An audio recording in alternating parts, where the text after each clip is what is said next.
여러분 벌써 이제 11월 마지막 주가 되었습니다. 이제 이번 주만 지나면 마지막 이제 한 달 남겨놓고 있습니다. 제가 일주일 동안 기도원을 가서 기도하면서 제가 느낀 거 딱 두 가지였습니다. 여러 가지 힘든 점도 있고 또 어려운 것도 있지만 생각해 보면 모든 것이 다 감사한 거죠. 어려운 가운데서도 하나님 앞에 깊이 생각해 보면 그 일도 사실 감사한 거야. 아멘. 또 한 가지 늘 느끼는 거지만 깨달은 게 있다면 우리 인간은 너무 연약하다는 거야. 잿덩어리로 있다는 거야. 아멘. 그러니까 주님 앞에 가까이 나아가면 내 죄가 보이고 감사가 보이는 거죠. 한 해를 돌아보면서 하나님께서 우리에게 주신 그 은혜들을 잘 생각하고 죄 가운데 있는 우리를 거룩한 백성으로 삼아주신 그 은혜 깊이 생각하고 이제 1년 잘 마무리하면 좋겠다 그런 생각을 해봅니다. 이렇게 복된 주일날 세상 가운데 있지 아니하고 성삼위 하나님 앞에 예배드리러 오신 여러분을 정말 주님의 마음으로 환영하고 축복하고 주님께서 주시는 놀라운 은혜들이 풍성하게 넘쳐날 수 있기를 축복합니다. 여러분 저번 주일날 해경교육원장이신 그 한상철 장로님 간증을 했잖아요. 간증을 하고 그날 저녁에 저에게 이제 긴 문자를 써서 보냈어요. 원래 그분이 뭐 이렇게 길게 막 이렇게 쓰는 분이 아닌데 그날은 이제 그렇게 썼는데 제가 딱 요약하면 이거예요. 목사님, 성령님이 강력하게 역사하는 교회에 가서 제가 간증하게 된 것이 너무나 영광스럽습니다. 아멘. 정말 살아 움직이는 교회인 것을 제가 몸소 느끼고 그리고 왔습니다. 그리고 목사님을 통해서 이루시고자 하는 하나님의 그 계획들 그것들이 잘 이루어질 수 있도록 아마 그렇게 이루어갈 것을 나는 믿고 또 그 일을 위해서 저도 기도로 동참하겠습니다. 그런 문자가 왔어요. 참 감사하다 그런 생각을 했습니다. 주성교회 목사님도 저한테 제가 가니까 그런 똑같은 비슷한 이야기를 해요. 백조교회는 성령님이 역사하는 교회 같다고. 여러분 우리를 보세요. 저를 보고 우리 옆에 주위를 보면 인간이 아무리 노력하고 뛰어난 실력을 가지고 있어도 아무것도 못해요. 근데 성령님이 일하시는 교회에 놀라운 역사를 이루어갈 줄로 믿습니다. 여러분 저와 여러분이 십자가의 복음을 믿고 예수 그리스도를 정말 나의 구주로 주님으로 영접하면 하나님의 영 성령님이 우리와 함께 거하시는 거예요. 그러니까 우리 안에 성령님이 내주에 계세요. 근데 성령님은 여러분 거룩한 영이기 때문에 우리는 죄 가운데 있는 그 욕망, 그다음에 그 끊임없이 죄를 추구하는 본성들 우리에게 있어요. 그래서 그 두 가지가 싸우게 되는 거야. 우리의 육체의 소욕을 거스리고 성령 충만해서 성령님의 인도하심을 따라 살아가면 우리가 지금 갈라디아에서 살펴보는 것처럼 성령의 열매들을 맺게 되는 거예요. 오늘 이제 마지막 시간으로 세 가지 우리가 맺게 되는 성령의 열매 살펴보려고 합니다. 오늘 볼 것 첫 번째 충성의 열매입니다. 어떠한 경우에도 하나님을 믿고 주어진 일을 포기하거나 내려놓거나 배신하지 않고 끝까지 헌신하는 것 이것을 충성이라고 말합니다. 고린도전서 4장에 보시면 그래서 사도 바울은 맡을 자에게 구할 것은 충성이니라 이렇게 말씀했어요. 그리고 우리에게 주신 달란트들을 충성스럽게 감당하라고 헌신하라고 주신 말씀이 착하고 충성된 종아 그렇게 우리를 주님께서 부르십니다. 우리가 충성이라는 성령의 열매를 맺기 위해서는 충성의 대상이 무엇인지 알아야 합니다. 내가 성도이고 교회 공동체 안에 속했는데 왜 내가 성령의 열매를 맺지 못할까? 그 중에 특별히 충성의 열매를 맺지 못할까? 그것은 하나님의 우리의 왕되심을 진정으로 인정하지 않고 신앙생활을 하고 있기 때문에 그래요. 하나님을 믿는다고 하고 하나님을 나의 주님으로 고백하고 하나님 앞에 기도를 올려드리지만 하나님을 내 진심을 다해서 내 왕으로 모셔드리지 않고 내가 주인이 돼서 내가 왕이 돼서 살기 때문에 충성의 열매를 맺지 못하는 것입니다. 내가 원할 때 하고 내 생각과 맞을 때는 하지만 그러지 않을 때 혹시 내 감정이 상하거나 내가 어려움에 처하게 되면 그냥 그 자리에서 충성의 자리에서 떨어져 나와버려요. 왜 그러는가 하면 여전히 내가 주인이 되어 있기 때문에 그래요.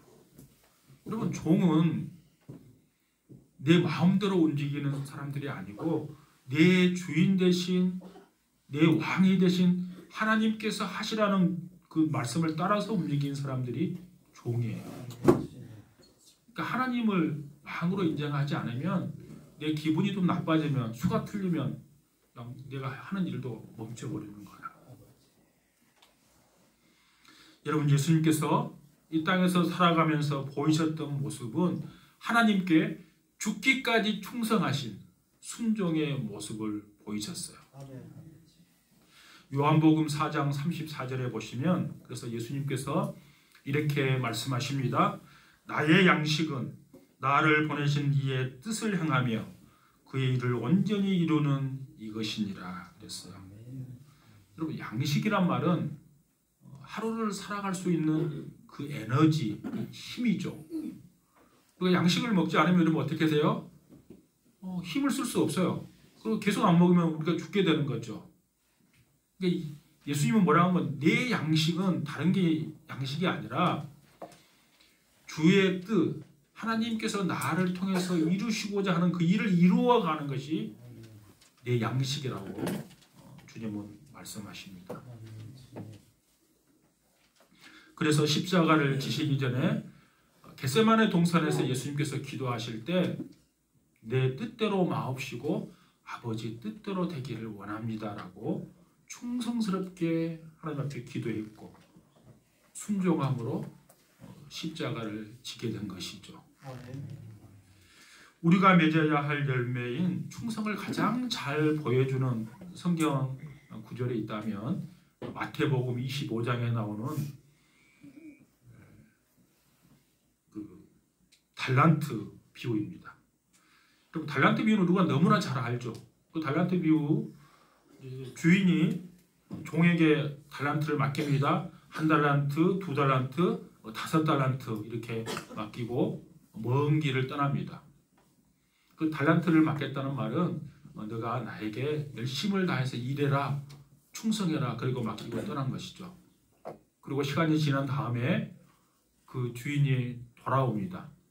그리고 2달란트하고 5달란트 맡은 자에게 칭찬을 하십니다. 그 칭찬을 한 이유가 있어요. 왜 칭찬했는가 하면 2달란트 받은 사람은 2달란트를 남겼고 5달란트를 받은 사람은 5달란트를 남겼어요. 그러니까 열심히 충성해서 일했다는 거예요. 그러니까 그에게 그 두 사람에게는 칭찬을 했어요. 잘하였도다 충성된 종아 그러면서 내가 적은 일에 충성하였기에 내가 많은 것을 너에게 맡길 것이다. 그래서 너는 내 주인의 즐거움에 참여할 것이다 라고 그들에게 칭찬했어요. 반면에 1달란트 받은 사람은 칭찬을 한 것이 아니라 꾸중을 했어요. 왜냐하면 충성의 열매를 맺지 못했기 때문이에요. 1달란트 받은 사람에게는 악하고 게으른 종이라고 책망했어요. 악하다는 말은 무가치하고 악독하다는 말이에요. 그러니까 종이 그 주인의 마음, 주인의 의도를 제대로 파악하지 못하고 자신의 생각대로 그냥 행동한 거예요. 그러니까 하나님이 주인이라고 생각하면 하나님의 의도를 제대로 파악하지 못하고 내 생각대로 살아가면 그것이 하나님 앞에 해를 끼치는 거예요. 그렇게 해서 내가 악하다 이렇게 말씀하시는 거죠. 충성의 열매는 결국 하나님을 바로 아는 지식과 내가 하나님의 종됨을 인식하고 하나님 아버지께 내 시선을 고정할 때 나타나는 열매입니다. 충성이란 끝까지라는 의미를 담고 있습니다. 주인 되신 하나님께서 그만하라고 하실 때까지 하는 거예요. 충성은 그렇게 하는 거예요. 놀랍게도 요한계시록에 보면 하나님께서 명령하시는 충성을 이렇게 말씀하십니다. 요한계시록 2장 10절입니다. 너는 장차 받을 고난을 두려워하지 말라. 볼지어다 마귀가 장차 너희 가운데서 몇 사람을 옥에 던져 시험을 받게 하리니 너희가 10일 동안 환난을 받으리라. 내가 죽도록 충성하라. 그리하면 내가 생명의 관을 내게 주리라. 무슨 말씀인가 하면 우리가 충성을 할 때 고난이 뒤따른다는 말이에요. 사탄이 시험하고 공격한다는 말이에요. 우리의 삶 가운데 환난이 찾아온다는 말입니다. 여러분 인간적으로 생각해 보면 그런 어려움과 고난이 찾아오면 그만하면 됐다. 수도 이렇게 쉬어라 말씀하실 것 같은데 그 명령 끝에 뭐라 그래요? 죽도록 충성하라 이렇게 말씀하십니다. 하나님 너무하시대요. 이런 마음이 들지 않아요? 아마 그런 마음이 들 거예요. 그런데 우리가 충성해야 할 그 동기, 힘의 원천은 그 다음에 약속의 말씀이에요. 내가 죽도록 충성하라. 그러하면 내가 생명의 멸류관을 내게 주겠다. 이렇게 말씀하세요. 그 충성의 대가가 충성할 때 겪는 고난과 어려움과 우리의 힘듦과 환난과 비교할 수 없는 영광스러운 상이라는 거예요. 그래서 그 상을 바라보고 죽도록 충성을 하는 거예요. 사실 우리가 감당해야 할 일은 큰 일이 아닙니다. 생각해보면 아주 작은 일이에요. 하나님께서 우리에게 허락해 주신 그 구원의 은총, 십자가의 사랑, 그것과 생각해보면 내가 감당해야 할 충성, 헌신 아주 작은 거예요. 하나님 아버지의 놀라운 그 사랑과 그 십자가의 은혜를 생각해보면 내가 섬기고 헌신하고 충성하는 건 아주 작은 것에 불과한 것이죠.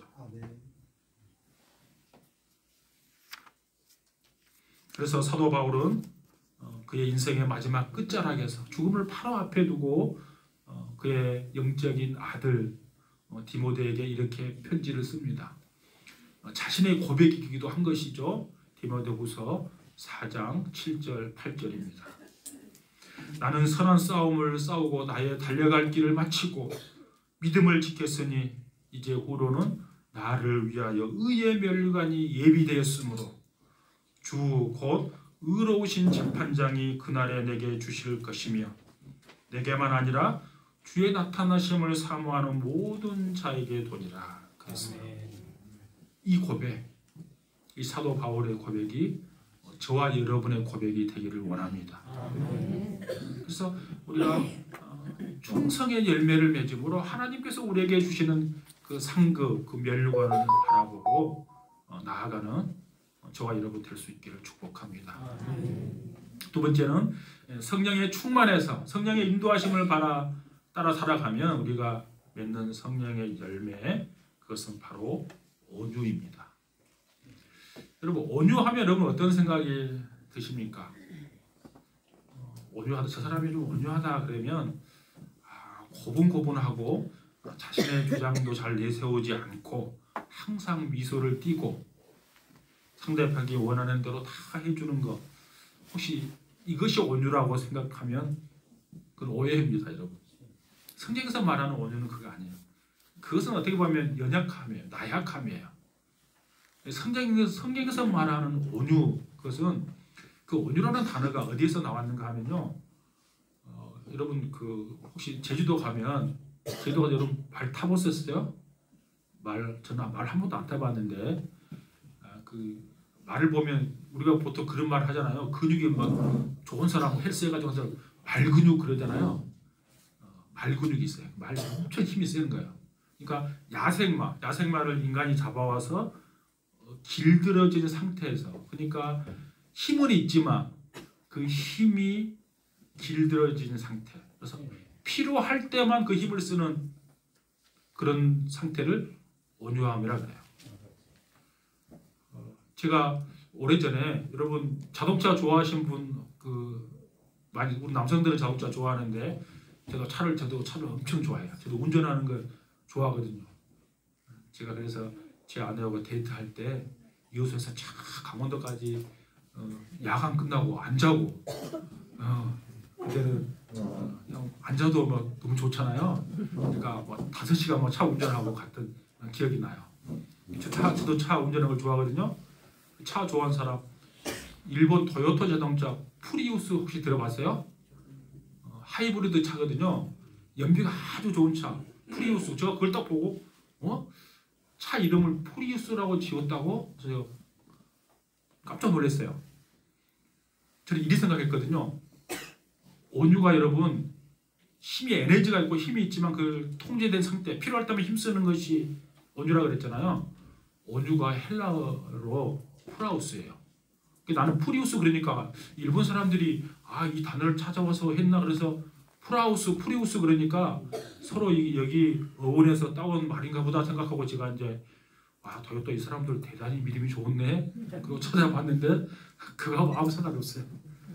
그러니까 프라우스하고 프리우스는 단어 한 차인데 의미는 같지는 않아요. 그 프리우스는 라틴어.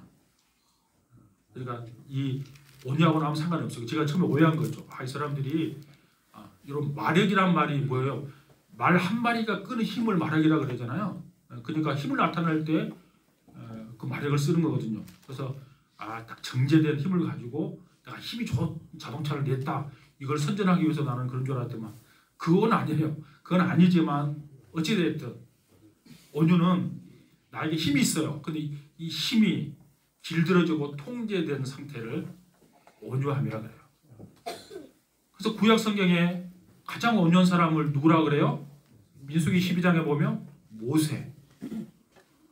모든 지면에 뛰어난 사람보다 더 가장 온유한 사람이 모세가 민수기 12장 3절에서 성경은 우리에게 가르쳐 줍니다. 모세를 한번 생각해 보세요. 모세가 우리가 흔히 일반적으로 생각하는 나약함이나 연약함이 있을 수 없어요.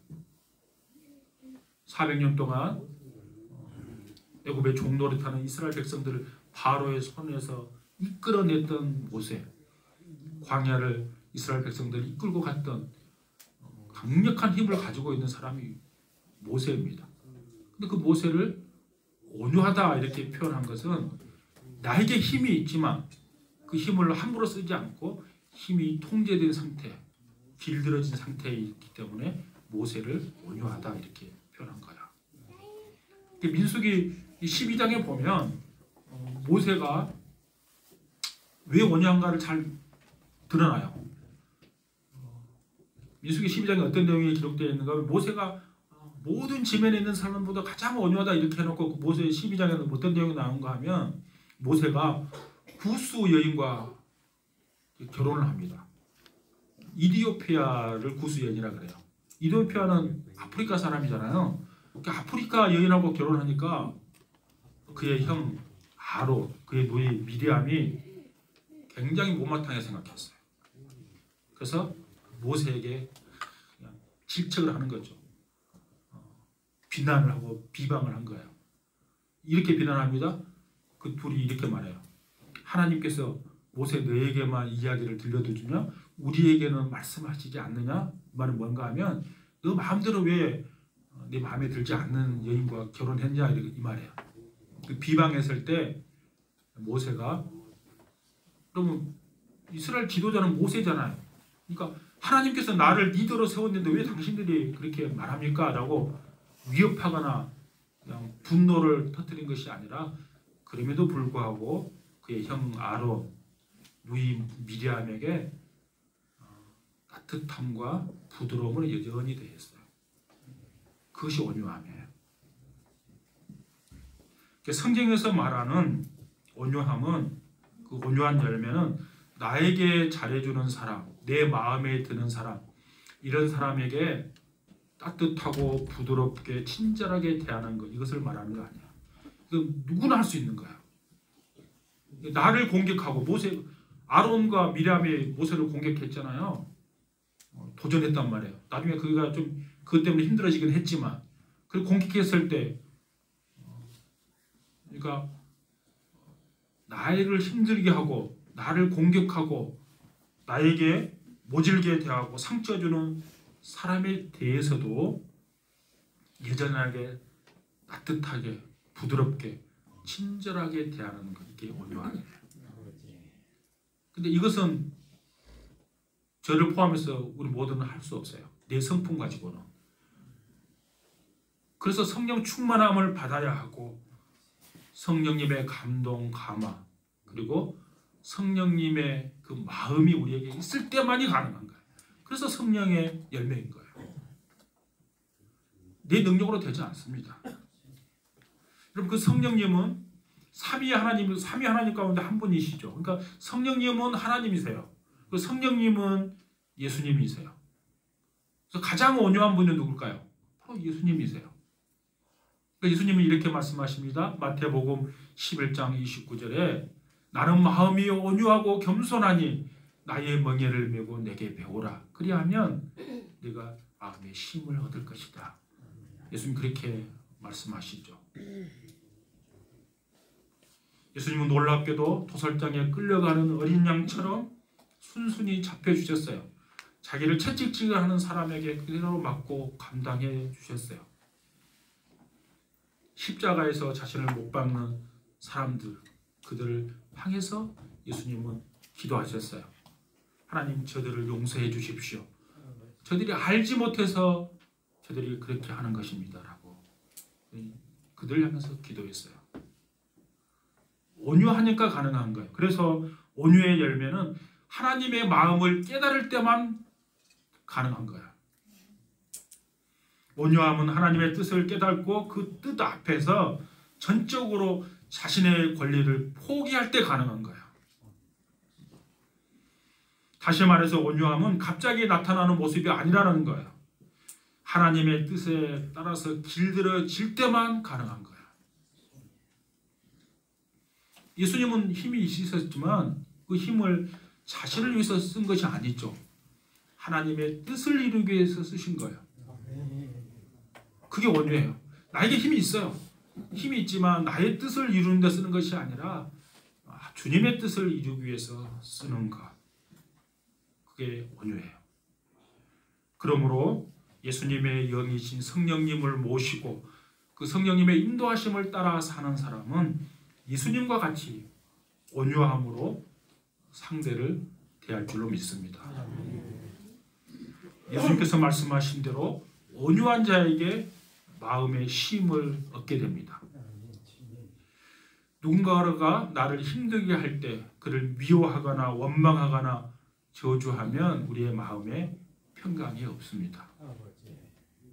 그런데 온유함으로 그를 용납하고 그를 위해서 축복하고 그를 위해서 기도하면 우리의 마음에 참된 쉼과 평강을 누리게 될 줄로 믿습니다. 저 여러분이 그 성령의 열매를 맺을 수 있기를 축복합니다. 마지막 성령의 열매, 9번째 열매죠. 절제입니다. 절제는 자기 통제를 말합니다. 우리가 성령 충만함을 맞을 때, 그러니까 내가 성령 충만하고 성령님의 인도하심을 따를 때 성령의 9가지 열매를 맺은다 그랬어요. 근데 우리 그 말씀이 22절부터 23절이었죠. 근데 바로 그 앞에 말씀 보면 우리가 4주 전에 봤던 19절부터 21절까지 말씀은 어떤 내용이 나오는가 하면 죄 가운데 있는 우리가 세상 가운데서 육체적으로 매져가는 인간의 본성, 그 본능 15가지를 제가 설명을 쭉 드렸어요. 여러분에게. 육체의 소욕이라 그랬죠. 그 육체의 소욕을 거스리는 그 능력, 그것을 절제라 그래요. 이 육체의 욕망을 절제하지 못하면 하나님의 나라를 유업으로 받지 못하기 때문에 그 절제가 성령의 열매 가운데 제일 마지막 9번째에 등장하는 거야. 사도 바울은 고린도전서 7장에서 자신의 욕망을 절제하지 못한 고린도 교회 성도들을 향해서 이렇게 말했어요. 너희가 절제하지 못하면 사탄의 시험에 빠지게 될 것을 강력하게 경고했어요. 그리고 그 다음 장 9장에 보면 사도 바울은 이렇게 말합니다. 너희들 절제하지 못하면 사탄의 유혹에 빠지게 될 것이다. 그렇게 말해놓고 자신은 어떻게 하는가를 설명했어요. 9장에서. 내 자신의 몸을 쳐서 복종시켰다. 이렇게 그는 말하고 있습니다. 그러므로 우리는 하나님의 말씀으로 자신을 가르치고 바르게 세워가야 될 줄로 믿습니다. 다시 말하면 그 성령의 열매인 절제는 죄를 이기는 능력이에요. 사도 바울은 그래서 로마서 7장 23절 24절에서 이렇게 말합니다. 내 지체 속에 한 다른 법이 있어 내 마음의 법과 싸워 내 지체 속에 있는 죄의 법으로 나를 사로잡는 것을 보는도다. 오라 나는 공고한 사람이로다. 이 사망의 몸에서 누가 나를 건져내랴. 내 힘으로는 죄를 이길 수 없다는 말이에요. 여러분, 우리가 예수님을 진정으로 믿고 구원을 받으면 우리 안에 거하실 그 성령님이 거하신다 그랬어요. 그 성령님의 능력으로 죄를 이길 수 있는 힘을 주시기 때문에 우리가 절제할 수 있어요. 내 힘으로는 되는 거 아니에요. 그러니까 내 감정을, 나를 유혹하는 죄의 일들을 끊고 승리할 수 있는 비결, 그것은 성령님의 은혜로만 가능한 거예요. 성령님이 충만해서 그 성령님이 나를 사로잡을 때, 나를 뛰어넘는 성령의 힘과 능력으로, 십자가의 사랑과 은혜로, 또 하나님께서 우리에게 주시는 하늘의 상급이 정말 믿어질 때 우리는 절제할 수 있는 능력이 우리에게 나타나는 거예요. 여러분, 성령의 9가지 열매를 우리가 살펴봤는데 가장 첫 번째 성령의 열매 뭐라 그랬어요, 여러분? 사랑이죠. 사랑은 모든 열매의 기초가 된다 그랬어요. 토대가 된다 그랬어요. 사랑하게 되면 내가 기쁨을 누리는 거죠. 사랑할 때 화평하고, 사랑할 때 오래 참을 수 있고, 사랑할 때 자비를 베풀 수 있고 선을 행할 수 있는 거예요. 사랑이 모든 것의 기초가 되는 거예요. 여러분, 사랑장이 고린도전서 13장을 사랑장이라 그러잖아요. 그래서 사랑은 오래 참고 끝까지 믿고 끝까지 견디느니라 그랬어요. 근데 오래 참고 끝까지 믿고 견디는 것 내 힘으로 불가능해요. 성령의 능력으로만 가능하다는 거예요. 그래서 스가랴 선지자는 스가랴 4장 6절에서 이렇게 말합니다. 만군의 여호와께서 말씀하시되 이는 힘으로 되지 아니하며 능력으로 되지 아니하고 오직 나의 영으로 되느니라. 성령으로 가능하다는 말이에요. 우리가 지난 3주간 살펴보았던 성령의 9가지 그 열매들 너무나 벅찬 것들이에요. 이 열매들을 다 우리가 맺어야 합니다. 그래서 오늘 23절 하반절에 보면 이렇게 기록되어 있어요. 이와 같은 것을 금지할 법이 없느니라 그랬습니다. 분명하게 선언하고 있죠. 이 말은 무슨 말인가 하면 누구든지 성령의 열매를 다 맺을 수 있다는 말이에요. 그렇게 맺으려면 여러분 어떻게 해야 합니까? 내 능력으로 되지 않고 내 안에 내주에 계시는 성령님의 능력으로 가능하다 그랬어요. 그래서 성령으로 충만하셔야 가능합니다. 성령이 충만하는 것은 어떻게 합니까? 성령이 충만하는 것은 쉬지 않고 기도하는 거예요. 하나님의 말씀을 주야로 묵상하는 거야. 그래야 할 때 내가 성령으로 충만해서 주님께서 우리에게 주시고자 하는 성령의 9가지 열매, 사랑과 희락과 화평과 오래 참음과 자비와 양성과 충성과 온유와 절제, 이 성령의 9가지 열매를 저희들이 맺고 우리의 삶을 통해서 하나님께 영광을 돌려드리는 복된 삶을 사실 수 있기를 주님의 이름으로 축복합니다.